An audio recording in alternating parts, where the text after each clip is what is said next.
earlier when I sang Verdi, I sang a lot of Traviatas, which is brilliant, and I loved it so much, and I thought it was the greatest thing, and I got great joy from singing and acting that part. But it really wasn't until probably the last 5 or 10 years when I was doing all these roles, Attila, Nabucco, that I really started to appreciate the crazy innovation of this guy.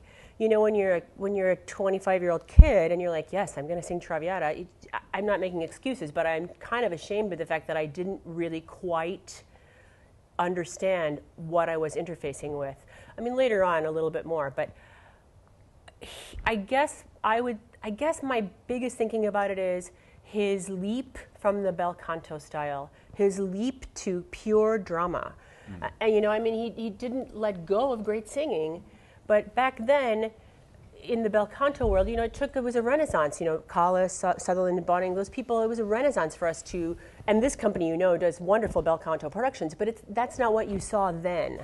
It was beautiful singing, and nothing could interfere with the singing. And if that meant you just stood there and sang beautifully, that's what you did. But Verdi wasn't having it.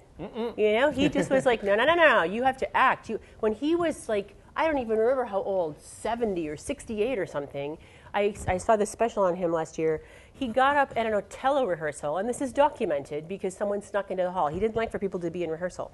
But someone snuck in the hall and wrote this, that he was trying to show the tenor how to die, Otello, how to die at the end of the scene.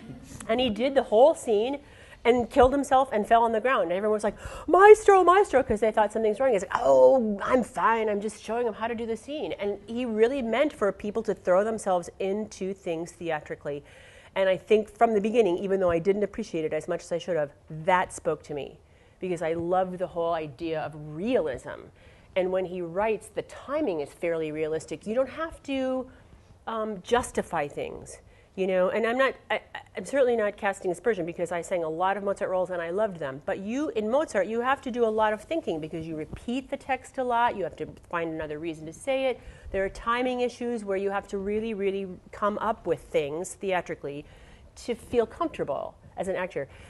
And I don't think you have to in Verdi. And that's the thing for me that is the most exciting. Every time you do a Verdi part, it's this drama presents itself to you, and you can't ignore it. Yeah.